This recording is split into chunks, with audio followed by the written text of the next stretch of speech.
Before we proceed, please note that this video is made by AI, but all the content is manually researched by our team, and it's not AI generated.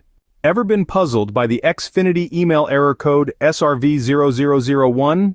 It's a message that reads, "A required service is temporarily unavailable. Please try again later."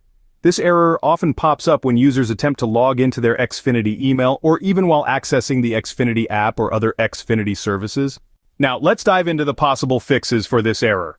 Firstly, consider clearing your browser cookies. This often helps in getting rid of any corrupt cache data that may be causing the error. Alternatively, try logging into the Xfinity email from an incognito or private mode. If the error doesn't appear in this mode, it may be time to clear your browser cookies data and then check for the error again.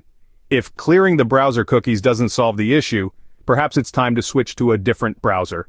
It's been found that some users have successfully resolved the error by simply switching to a different browser. Are you a user of AdGuard or any similar applications on your device or browser? These may also cause this error. If so, consider disabling these applications and then check for the error again. Interestingly, this error seems to be device-specific for many users. They report receiving the error on one device, but not on others. So if you're still experiencing the error after trying the above steps, it might be worth switching to a different device to see if that helps. Finally, if all else fails, don't hesitate to reach out to Xfinity support to report the issue. Some users have found resolution through Xfinity support, where the team has activated something on their end to resolve the error.